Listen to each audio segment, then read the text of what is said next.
My husband looked straight at me and said, "Your parents are your responsibility. Your money is yours and mine is mine." I didn't argue. I didn't cry. I just smiled, nodded, and decided to respect his rule exactly as he had stated it. The next morning, I canceled every automatic payment I had been making for his family. 30 days later, they were all in panic mode. People imagine a marriage ends with screaming, shuttered dishes, or a suitcase dragged down the stairs.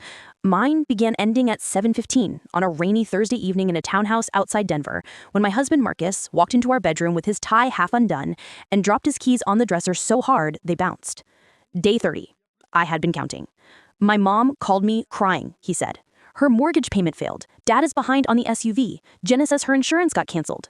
He stared at me like I had secretly shut off electricity to the entire city. Natalie, what did you do?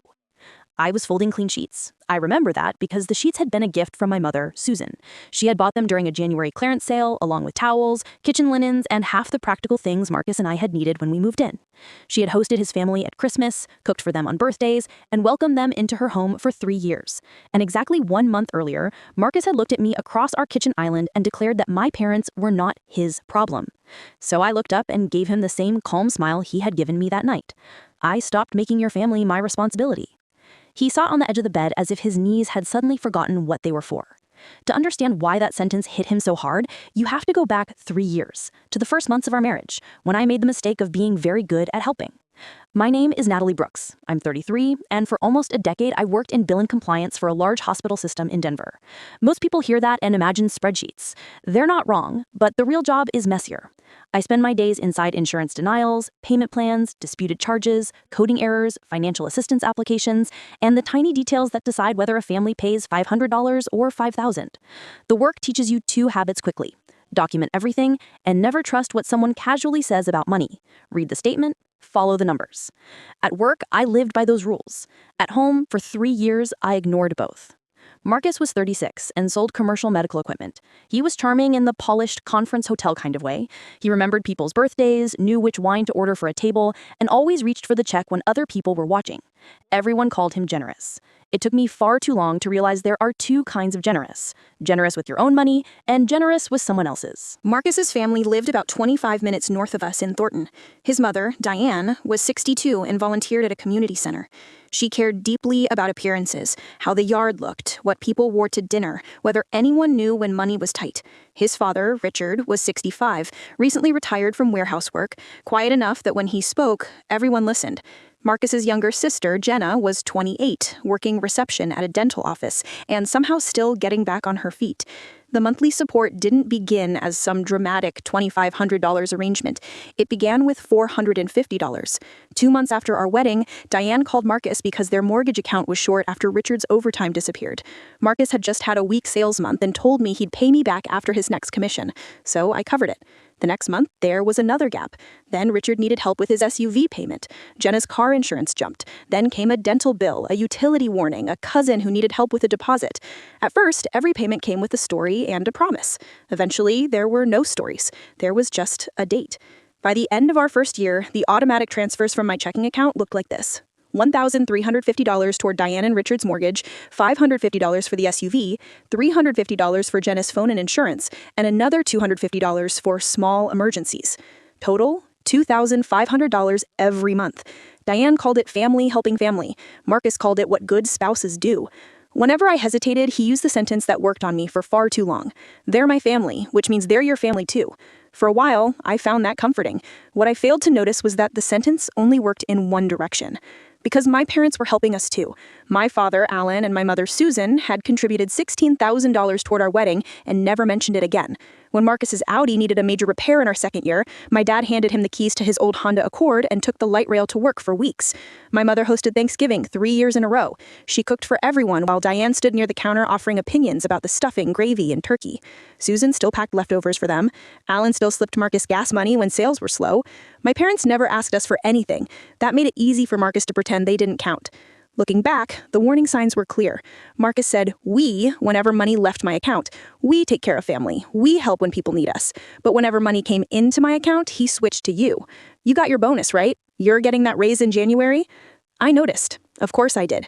Spotting inconsistencies was literally part of my job. I just kept telling myself marriage wasn't supposed to be a perfect ledger, that love meant sometimes carrying more, that eventually things would balance. Every month, on the 15th, $2,500 left an account with only my name on it. And then, 3 years into our marriage, my mother got sick. That was when the numbers finally demanded to be spoken out loud. The problem started in late summer. My father had retired 2 years earlier after a minor stroke. He recovered well, but retirement tightened my parents' budget. They were fine as long as nothing unexpected happened. Then my mother's cardiologist found an irregular heartbeat. The procedure itself went smoothly. She had a catheter ablation at an in-network hospital and was home 2 days later, joking that everyone was treating her like glass. The bill arrived 3 weeks later. I opened it at my parents' dining table because my mother's hands were shaking too badly to unfold the pages herself. Patient responsibility, $9,760.44. I stared at the number and immediately understood what had happened. The hospital was in network. The anesthesiology group wasn't. I dealt with situations like that every week at work. I knew the charge could probably be reduced. I also knew it wouldn't disappear overnight, and my parents didn't have nearly $10,000 waiting for a billing mistake. That Tuesday evening, I brought the statement home and placed it on the kitchen island between Marcus and me. I didn't ask him to pay it. I didn't even ask him to contribute. I asked for one temporary change. Could we reduce what I'm sending your family each month, I said? Not stop it, just lower it until I get mom's bill sorted out. Marcus didn't pick up the statement. He didn't ask how much it was. He didn't ask whether my mother was okay. That stayed with me more than anything else. He folded his arms and said, "Natalie, your parents are your responsibility. Your money is yours, and mine is mine." He said it calmly, almost proudly, like he had finally discovered the perfect rule. Something inside me became completely quiet. It was the calm that comes when someone finally says the thing you have been trying not to understand for years. I could have listed every payment I had made for his family. Instead, I smiled. "Okay," I said, "your money is yours, my money is mine." Marcus nodded. He looked relieved. He thought the conversation was over. The next morning, at 6:47, I sat at the kitchen table with coffee and opened my banking app. I treated his rule with the same precision I used at work. Mortgage support, canceled. SUV payment, canceled. Jenna's phone and insurance, canceled. Family emergencies, canceled. 4 recurring transfers disappeared in less than 3 minutes. Then I created 2 new ones. $1,500 a month went toward my parents' medical expenses. Another $1,000 went into a new savings account at a credit union Marcus had never used. 1 account, 1 debit card, 1 name, mine. 3 years of automatic generosity ended before my coffee cooled. I expected guilt. Instead, I felt relief. The first week, nobody called. Not Diane, not Richard, not Jenna, not even Marcus. And that silence taught me something important.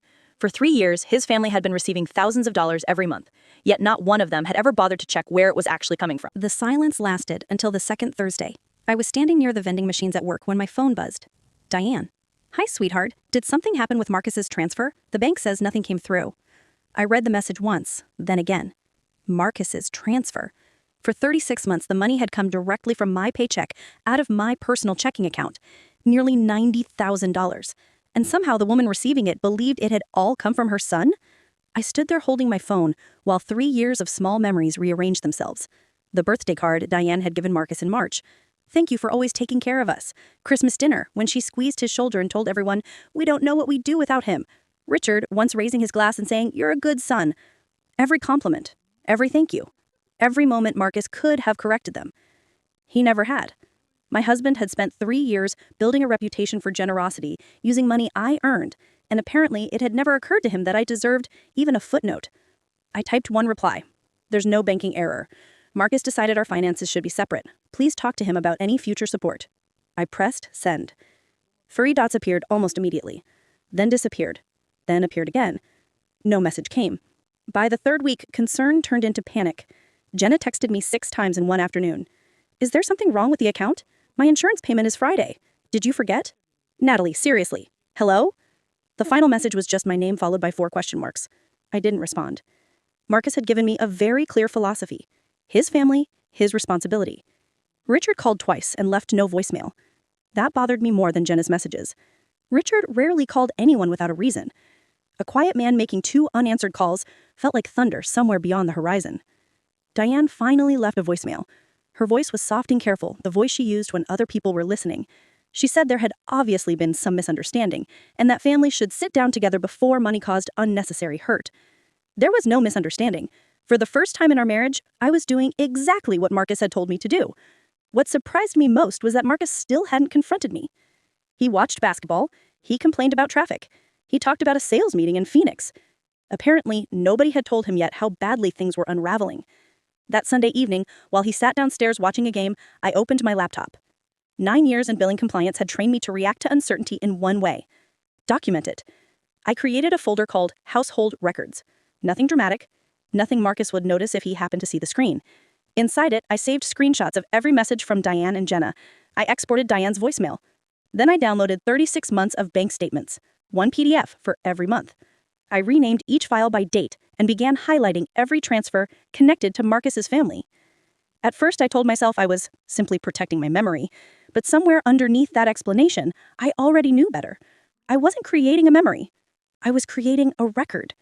And 30 days after Marcus announced his rule in our kitchen, that record was about to become very important. Day 30 arrived with Marcus standing in our bedroom, pale and furious. My mother's mortgage bounced. Dad's SUV payment is late. Jenna's insurance was canceled. What did you do? I kept folding laundry. I stopped making your family my responsibility. For a second, he just stared at me. Then came the loudest argument of our marriage. Marcus paced across the room. He called me petty, vindictive, cruel. He said I was punishing innocent people because of one sentence. One sentence? I asked. You know what I meant. Then explain what you meant. He stopped. I could see him searching for words that wouldn't sound terrible when spoken aloud. Finally, he said, family doesn't keep score. I almost laughed. People only seem to say that when someone else has been paying the bill. Marcus, this was your rule, I said. You told me my parents were my responsibility. You told me my money was mine and yours was yours. I'm following exactly what you asked for. That's not what I meant. Then what did you mean? Again, silence. Because what he had meant was obvious. My money was available to everyone. His money belonged to him. Even Marcus couldn't say that sentence directly. Eventually, he threw up his hands. Fine, I'll take care of my family myself. Good, I said. Take care of them. 2 days later, I noticed a $900 withdrawal from our joint household account. That account mattered. We had one joint checking account used for exactly 4 categories: mortgage, utilities, insurance, and groceries. Nothing else. Every payday, we each deposited a fixed amount based on our household expenses. I had calculated the numbers myself. For years, it worked perfectly, until Marcus started using it to replace the money I had stopped sending to his family. When I checked the account, our own mortgage payment was 9 days away. We were now $900 short. I opened the transaction history and showed him. You took this from the house account. Marcus barely looked at the screen. It's my money too. That was the moment his rule became perfectly clear. Separate money applied when I needed help. Joint money applied when he needed access. I didn't argue. Instead, I transferred $900 from my new savings account back into the household account so our mortgage wouldn't fail. I labeled the transfer clearly. Household mortgage shortage. Documented, traceable. The next morning, I contacted payroll. From then on, exactly my portion of necessary household expenses would go into the joint account. Not $50 extra, not $10. Everything else went directly into my personal account. If Marcus wanted financial separation, I was going to make it exact. That Saturday, while he attended a company golf event, I made coffee, opened my laptop, and started reviewing 3 years of our finances. Every account, every statement, every month. I wasn't looking for a scandal. I was simply trying to understand where the money had gone. By noon, I had confirmed the obvious number. 36 months of transfers to his family, approximately $90,000. Seeing it as one total instead of 36 separate payments made my chest tighten. But that was only the money I already knew about. By late afternoon, I found the payments I didn't. The first thing I found was a string of payments from Marcus's personal account to Jenna. Small amounts, $175, $220, $300. The notes were casual. Got you. For tires. Don't tell mom. Lunch next week. There were 26 payments spread across 2 years. Total, $5,260. That alone wasn't the problem. Marcus could spend his personal money however he wanted. The problem was when he had made those payments. I compared the dates. Several landed during months when Marcus had told me his commissions were weak and asked me to put extra money into the household account. I had covered the difference every time. So while he was telling me he couldn't afford his share of our expenses, he was quietly sending additional money to his sister. I added every payment to my spreadsheet. Date, amount, description, account, source. No opinions, just numbers. By evening, I thought I was finished. Then I opened an old shared email account we had used when we were planning our wedding. Marcus had never bothered disconnecting several financial notifications from it. Buried between store promotions and old travel confirmations was a credit card statement. I recognized the account immediately. We had opened the card together 5 years earlier to pay wedding deposits. After the honeymoon, I had paid the remaining balance to $0. Then I told Marcus we should close it. I remembered the conversation clearly. Already handled, he had said. Apparently, handled did not mean closed. Current balance, $11,480.72. My name was still attached to the account. I sat completely still. Then I started opening older statements. 3 years of transactions appeared on my screen. A $910 dental charge near Thornton, $680 at a tire shop, $430 for Jenna's brake repair, a deposit for a mountain cabin used for a family reunion I hadn't even attended because I was working that weekend, restaurant charges, food delivery, hardware stores, pharmacy purchases, all connected directly or indirectly to Marcus's family. And beneath those purchases was the part that made my stomach drop. Minimum payments, month after month. Just enough to keep the account current, never enough to eliminate the debt. Marcus had been maintaining a balance on a card carrying my name while telling me the card had been closed. At 12:38 that night, I sat alone at the kitchen table doing the arithmetic. Roughly $90,000 in transfers I knew about, more than $5,000 in additional payments I didn't, over $11,000 in credit card debt tied to both of us, more than $106,000 connected to his family in 3 years. The total didn't make me angry at first. It made me cold. I printed statements until the printer tray was empty. The next evening, I waited until Marcus came home. I placed the stack of papers on my lap. Why is this card still open? His eyes went to the papers before they went to me. It's handled. There's $11,000 on it. I said, it's handled. Then his expression changed. He leaned back and looked offended. You went through my finances. I stared at him. My name is on the account. You audited your own husband? That sentence told me everything I needed to know. He wasn't shocked by the debt. He was shocked that I had found it. And by Monday morning, I knew I needed someone outside our marriage to look at the numbers. The first professional I called was a forensic accountant named Evelyn Grant. Her office was above a small coffee shop in downtown Denver, and the entire hallway smelled like roasted beans. Evelyn had spent more than 20 years tracing money through divorces, failed businesses, inheritance disputes, and partnerships where everyone suddenly forgot what had happened. A coworker had recommended her with one sentence. She finds what people hope nobody notices. I brought my folder. Bank statements, credit card records, screenshots, payment histories, my spreadsheet. Evelyn spent almost 40 minutes reading without saying much. Finally, she looked up. You organize this yourself? I work in hospital billing compliance. She nodded. That explains it. Then she tapped my summary page. 2 things. First, stop thinking entirely in terms of his money and your money. You're married. Some of these assets and debts may legally belong to both of you, regardless of what Marcus announced in the kitchen. That sentence landed harder than I expected.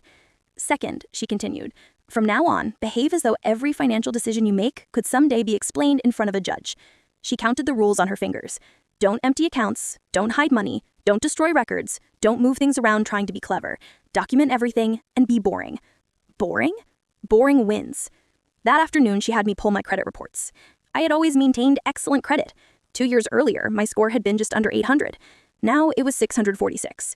The reason was sitting directly in front of me. That supposedly closed credit card was almost maxed out, and because my name remained on it, Marcus's hidden balance had been damaging my credit for years. That was the moment the situation changed in my head. This wasn't just an argument about helping relatives. My financial identity had been used without my informed consent. The second person I met was a family law attorney named Rachel Mendoza. Her consultation cost $400. It was worth every dollar. Rachel read through my summary, asked precise questions, and explained that property division in Colorado was not as simple as Marcus's kitchen rule. Then she introduced me to a concept I had never heard before: dissipation of marital assets. Money spent improperly for purposes outside the marriage, hidden transfers, secret debt, Large amounts redirected without the other spouse's knowledge. Depending on the circumstances, she explained, those expenses could matter when property and debt were divided. If this becomes a divorce, she said. I noticed she said if. I already suspected when. Her instructions were simple. Keep paying my documented share of necessary household expenses. Keep every statement. Keep notes of unusual withdrawals. And sign nothing involving new debt. Especially, she added, anything that makes you responsible for somebody else's loan. The third professional was Dr. Henry Lawson, a marriage counselor. I booked the appointment because I wanted to know, for myself, that I had tried. Marcus agreed to go. We attended 6 sessions. For the first 4, Marcus was charming. He talked about communication, stress, different family expectations. He described himself as someone caught between a wife and parents who needed help. Dr. Lawson listened. Then, during session 5, we started discussing the money. Marcus leaned forward. Natalie's parents have savings. Mine don't. Her parents can survive without help. Mine need it. She earns enough to contribute. I don't understand why everyone is acting like I committed some crime. Dr. Lawson waited a moment. Then he asked one question. Whose paycheck funded most of that support? Marcus's face changed. That's not the point. Dr. Lawson looked directly at him. It may be the entire point. The drive home was silent. In the parking lot, Marcus finally said the therapist had ambushed him. We never scheduled session 7. And less than 2 weeks later, the situation became much worse. It happened on a Sunday afternoon. Richard showed up at our house holding a thick envelope. He handed it to Marcus without taking off his coat. No greeting, no small talk. Then he left. Inside was a letter from Diane's mortgage company. I knew what kind of letter it was before Marcus finished reading the first page. Diane wasn't 1 month behind. She wasn't even 2 months behind. She was more than 120 days delinquent. The missed payments had started months earlier, while my $1,350 was still arriving every 15th like clockwork. That meant something I hadn't understood before. My money had never been keeping their house current. It had only been slowing down the collapse. Diane had hidden that from everyone. The amount required to bring the loan current, missed payments, penalties, returned payment fees, was a little over $6,400. There was another option. The lender was willing to consider refinancing the mortgage, but Diane and Richard's income wasn't enough. They needed a co-borrower with stable employment and verifiable income. Marcus looked at me. I already knew where this was going. 2 days later, I was at work setting up the first payment toward my mother's medical bill when I opened our joint savings account. Balance, $2,387. I refreshed the screen. Same number. 3 days earlier, the balance had been just over $21,000. Our emergency fund, roof repairs, a broken furnace, a major car problem. 5 years of savings. And if anyone cared about percentages, roughly 70% of that money had come from me. There was one outgoing transfer, $18,600, sent Friday afternoon to a mortgage servicing company. Marcus had not called me. He had not texted. He had not asked. He had simply taken nearly our entire emergency fund and used it toward his parents' mortgage problem. I stared at the screen while hold music played through my headset. The woman from my mother's billing office said, "Ma'am, are you still there?" I couldn't answer immediately. That night, I came home and found a refinance packet sitting on our kitchen island. A yellow sticky note marked one signature line, co-borrower. Marcus stood across from me. "The transfer bought them time," he said. "This refinance fixes everything permanently." I didn't touch the paperwork. "If you sign, Mom's payment drops enough that Dad can manage it on retirement income." He said it like we were discussing a minor inconvenience. Not 30 years of debt, not my credit, not my name attached to someone else's house. Then his voice softened. "She's my mother, Natalie." I waited. "Please," he said. "Be family." There it was again. Family. The word that always seemed to mean I should pay. The lender's deadline was Friday at 5. 3 days. From the outside, the decision probably looked simple. Don't sign. But inside a marriage, nothing feels simple when everyone has spent years training you to believe that saying no makes you selfish. If I signed, my income and credit would be tied to Diane's house for decades. If I refused, every version of the story Marcus's family told would make me the woman who tried to put his parents on the street. And somewhere during those 72 hours, I finally admitted something I had known since September. The marriage was already over. The only question left was whether I would let it take my financial future with it. Wednesday afternoon, I called Rachel Mendoza. I told her about the $18,600 transfer, the refinance packet, the yellow sticky note, the Friday deadline. She was silent for a few seconds. Then she said, very calmly, "Do not sign anything." Rachel didn't hesitate. "Do not sign anything, and write down today's date next to that transfer." I opened my folder while she spoke. $18,600 moved from joint savings to a third party's debt without your knowledge. Save the transaction confirmation. Save the account balance before and after. Save the refinance packet. Then she paused. "You already know why this matters." Dissipation. The word looked different when it described my own marriage. Rachel told me to come into her office Monday. Before hanging up, she added one more thing. "You're allowed to feel terrible about saying no and still be making the correct decision." I didn't sign, but I didn't simply walk away either. I called Diane myself. It was the first real conversation we had had in weeks. "I want everyone together Sunday," I said. "You, Richard, Jenna, Marcus, and me. 2 o'clock, your house." Diane sounded relieved. She thought I was coming to negotiate. I wasn't. Sunday afternoon, I carried my folder into their dining room. 36 months of records, bank statements, credit card statements, screenshots, transfer histories, a summary sheet on top. Marcus saw it and immediately frowned. "What is that?" "The numbers." I placed the folder in the middle of the table. Nobody spoke. I began with Diane and Richard. Over 3 years, regular mortgage support had totaled just under $49,000. Richard's vehicle payments, nearly $20,000. Jenna's phone, insurance, and other monthly expenses, more than $12,000. Additional transfers Marcus had quietly sent Jenna, $5,260. Miscellaneous family emergencies, thousands more. Then I placed the credit card statement beside the summary. Current balance, $11,480.72. "Most of these charges are connected to this family," I said, "and this debt is attached to my name too." Diane looked confused. Then I slid one final bank statement across the table. My personal checking account. My employer's deposits appeared every 2 weeks. Below them were the recurring transfers, month after month. This is where the regular money came from. Diane looked at the paper, then at Marcus, then back at me. Your account? Yes. All of it? For 3 years. The room became completely still. Jenna leaned forward. Wait, Marcus told us he was sending that money? I looked at him. He didn't look at me. Diane's face changed slowly, like someone realizing an old memory had been built on the wrong fact. Marcus, she said, you told us you were taking care of this. I was. No, I said. I was. He immediately became defensive. It was our household money. I tapped the statement. My paycheck. My personal checking account. That doesn't mean... Richard interrupted him. It was the first thing he had said in almost 20 minutes. How much for my SUV? I checked the summary. $19,800. Richard stared at the number. All of it? Yes. He nodded once. Nothing else. Diane looked back at Marcus. You let us believe it was you. Marcus started explaining. He said marriage meant shared resources. He said it didn't matter which account the money technically came from. He said I was humiliating everyone over bookkeeping. But the more he talked, the worse it sounded. Because there was no elegant way to explain the truth. For 3 years, he had accepted praise for sacrifices he wasn't making, and now everyone at the table knew it. I reached into my bag and removed the refinance packet. The yellow sticky note was still attached. I placed it directly in front of him. Unsigned. I rested my hand on the unsigned packet. Your parents are your responsibility, I said quietly. Marcus's face went blank. Your money is yours. My money is mine. Diane looked from him to me. I continued. I didn't create that rule. I'm just the only person here who actually followed it. Nobody spoke. Jenna was the first to leave. She stood up so fast her chair scraped across the floor, muttered something under her breath, grabbed her coat, and slammed the front door hard enough to shake the picture frames. Marcus immediately turned on me. This was completely unnecessary. I said nothing. You came into my mother's house with a spreadsheet and humiliated everyone. Still nothing. Family is not an audit, Natalie. Richard cleared his throat. The room went silent. He pointed at my summary sheet. My vehicle. Yes? 19,800. 19,800. He stared at the number for a long moment, then he nodded. 3 weeks later, an envelope arrived at my apartment.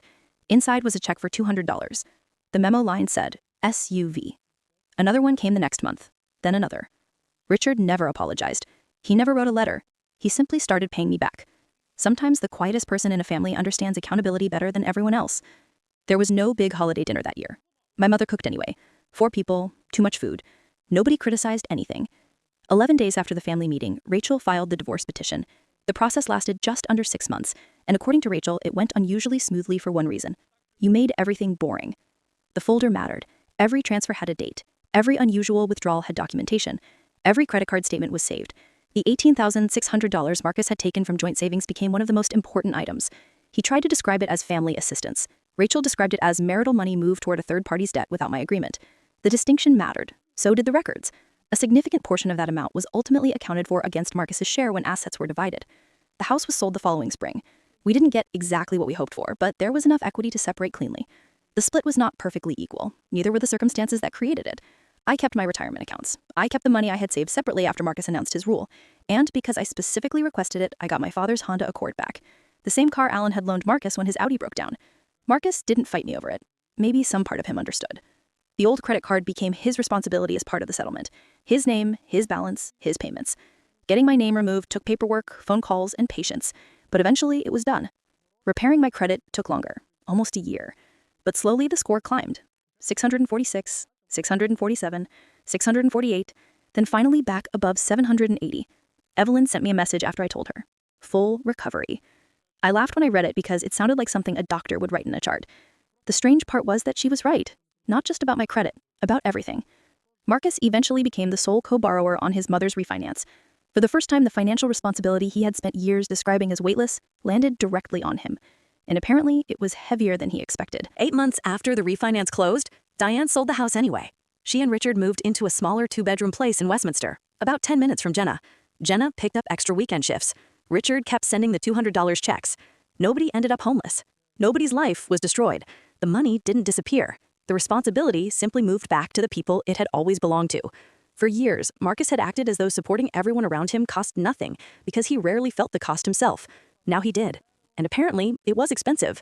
My mother's medical bill had a much better ending. I treated it exactly the way I would have treated a complicated account for one of my patients. I appealed the out-of-network anesthesia charges. I requested a formal review. I challenged several billing codes. After weeks of calls, letters, and documentation, most of the original balance was reprocessed. Then I negotiated a reduction on what remained. In the end, I paid a little under $6,500 from the savings account that had only my name on it. My mother tried to argue. I told her she had spent my entire childhood taking care of me without sending invoices. She was allowed to let me handle one. Her cardiologist says her heart is boring now. Normal rhythm, normal follow-ups. Nothing exciting. In medicine, boring is one of the best outcomes you can get. It has been a little over a year since Marcus stood in our bedroom asking what I had done. I rent a small apartment in Lakewood now. The kitchen is narrow enough that I can open the refrigerator and touch the opposite counter without moving my feet. I love it. Sunday dinners happen at my parents' house. Alan still pats the hood of the Accord whenever I pull into the driveway, like the car is some old dog that finally found its way home. Susan still cooks far too much food. Nobody complains about the turkey. Richard's envelopes still arrive. He has paid back several $1,000s already. Once, I called and told him he didn't have to keep doing it. There was a long silence. Then he said the longest sentence I had ever heard from him. A man pays for the vehicle he drives. That was it. Then he asked whether the Accord needed new tires because he knew a good shop. I don't talk to Diane much. Jenna and I don't speak at all. And Marcus? People sometimes ask whether I hate him. I don't. Hating him would require more emotional space than I'm willing to give him. The strange thing is that after years of excuses, half-truths, and carefully managed appearances, Marcus gave me one completely honest sentence. He intended it as a boundary for me. Instead, it became one for him. Your money is yours, my money is mine. He thought those words would keep my parents outside our marriage while allowing his family to stay comfortably inside my bank account. He never imagined I would take him literally. But I did. And once I did, everything became simple. Not painless, not easy. Simple. His family became his responsibility. My parents became mine. His hidden debt became his. My savings became mine. My credit recovered. My life became mine again. For 3 years, I had confused being useful with being loved. I had confused generosity with obligation, and I had mistaken financial dependence for family. I don't make that mistake anymore. Marcus was right about one thing. My money is mine. The difference is that now, finally, so is everything else.